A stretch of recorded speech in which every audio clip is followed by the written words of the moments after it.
The transmission began at exactly 14:27 Earth Standard Time. Commander Reyes Valdek of the Alliance watched from his flagship as Earth's final message started broadcasting across every frequency in the galaxy.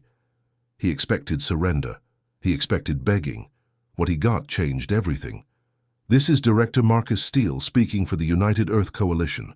We have received your ultimatum, and we have made our decision." The voice was calm, steady, almost conversational. "You demand our surrender, our submission to your alliance.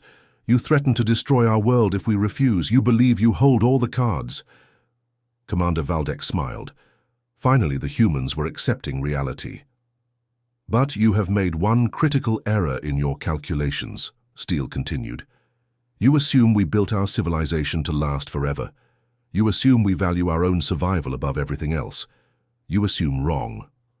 The smile faded from Valdek's face. Something in the human's tone sent chills down his spine. 300 years ago, when we first discovered we were not alone in this universe, we faced a choice. We could join your alliance as junior partners, accepting whatever scraps you offered us. Or we could prepare for this exact moment, the moment when your true nature would be revealed. Alliance officers across the fleet exchanged nervous glances. This wasn't how surrender speeches were supposed to sound. We chose preparation. Every city you see on our planet, every space station orbiting our sun, every colony ship we sent to distant stars, all of it was designed with one purpose: to ensure that if we fell, we would not fall alone. Director Steele's voice grew colder with each word. "You want to know our answer to your ultimatum? Here it is. Earth chooses extinction over slavery. But before we die, we want you to understand exactly what you have done. You haven't just declared war on humanity. You have sealed your own fate." Commander Valdek leaned forward in his command chair. "What is he talking about?" he whispered to his tactical officer. "For 3 centuries, we have been patient. We have watched your alliance conquer world after world. We have studied your methods, your weaknesses, your fears.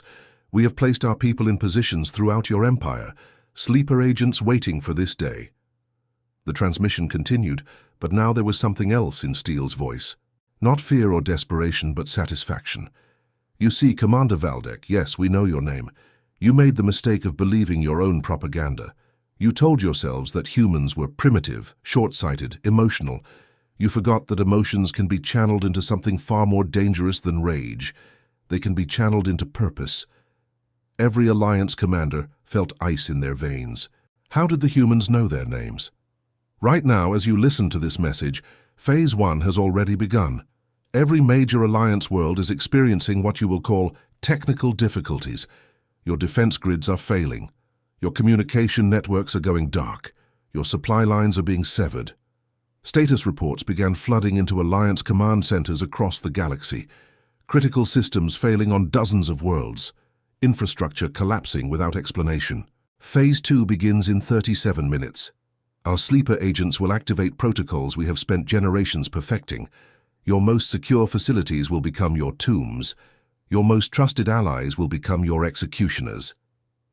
The Alliance fleet around Earth suddenly found their sensors detecting massive energy buildups across the planet's surface.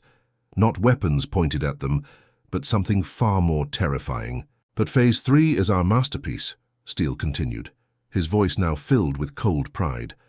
"The moment our last transmission ends, every human colony, every research station, every ship in our fleet will execute Order Omega. We will not simply die, Commander Valdek. We will become something far worse than death." Emergency klaxons wailed throughout the Alliance fleet. Energy readings from Earth were off the charts. You wanted to make an example of humanity? Congratulations. You have succeeded beyond your wildest dreams. For the next 1,000 years, every species in this galaxy will remember what happened when you pushed us too far. They will remember that we chose to burn the entire house down rather than live as your slaves. The transmission quality began to degrade as massive electromagnetic pulses erupted across Earth's surface. To any Alliance survivors listening to this recording in the years to come, remember our final words. We told you that you sealed your fate. We warned you that destroying us would cost you everything. You chose not to listen. Static filled the communication channels as Earth's surface became a maze of energy storms. This is humanity's gift to the galaxy: freedom through extinction, liberty through annihilation. We die free and we take your empire with us. You wanted our surrender? Instead, you get our revenge. The last words came through broken transmission, barely audible through the interference. Earth's final transmission ends now. Operation Pyrrhus is a go. All units, all agents, all sleepers, execute immediately. For humanity, for freedom, for the future we will never see but helped create. Steele out. The transmission died. Earth's surface became a brilliant inferno visible from orbit. But the real fire was just beginning to spread across Alliance space. Within hours, every major Alliance world reported the same impossible truth. Human agents everywhere were executing coordinated strikes against critical infrastructure. Centuries of careful planning activated simultaneously. But the humans had done something even more devastating than sabotage. They had spread something through Alliance computer networks, a virus that turned their own technology against them. Every connected system became a weapon pointed at its creators. How is this possible? Commander Valdek demanded, as his own ship's systems began failing around him. The answer came from his dying communications officer. Sir, we've been infiltrated for decades. Every piece of technology we shared with them, every trade agreement, every diplomatic meeting, they were learning, copying, preparing. Earth was gone. The humans were dead. But their final message had unleashed something that would hunt the Alliance across the stars for generations. They had turned their own extinction into the ultimate weapon. The scope of human preparation became clear as Alliance worlds fell one by one. Manufacturing centers that had operated smoothly for centuries suddenly produced defective weapons that exploded in their wielders' hands. Transportation networks that moved Alliance troops now redirected them into deadly traps. Even food production facilities began creating contaminated supplies that poisoned entire military units. They've been planning this since first contact, Admiral Corvex realized, as his homeworld's defense grid turned its weapons inward, destroying Alliance installations instead of protecting them.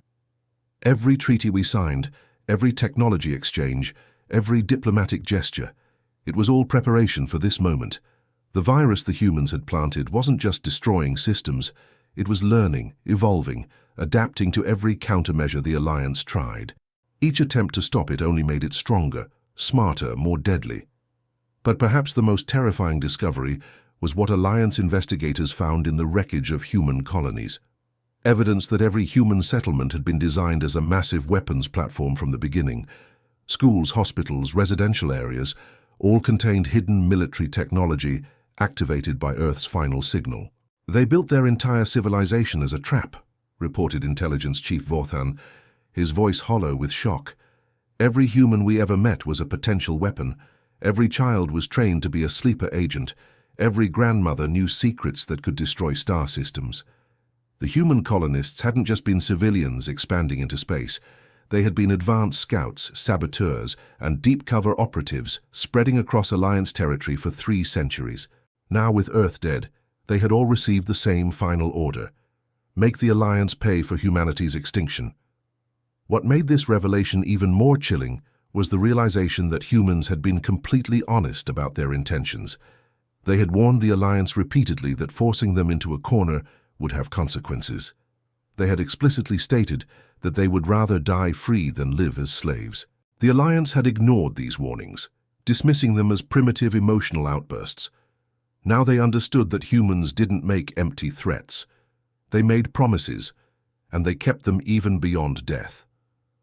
As Alliance space collapsed into chaos, one final human transmission began broadcasting from automated systems hidden throughout the galaxy.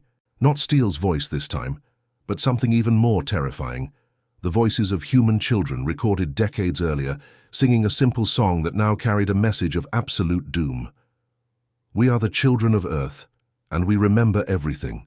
We remember every slight, every insult, every threat you made against our world. We may be gone, but our memory lives forever, and our memory has teeth.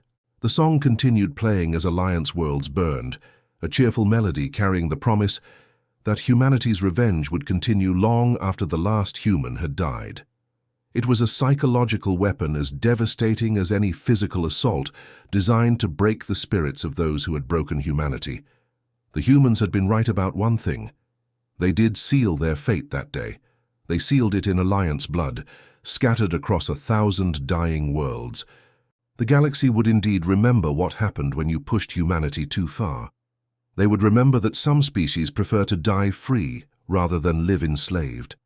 And in the depths of space, automated human systems continued broadcasting Steele's message alongside that haunting children's song, ensuring that every civilization would know exactly what the Alliance had brought upon themselves. The dead humans had their revenge, and it would echo through history forever. The Alliance that had ruled the galaxy for millennia crumbled in less than a year, not defeated by superior technology or overwhelming force, but destroyed by their own arrogance and a species that refused to accept defeat. The humans had lost the war, but won something far more important. They had won the future, ensuring that no other species would ever again face the choice between slavery and extinction. The galaxy was free, bought with human blood and paid for with human sacrifice. It was exactly the price humanity had always been willing to pay.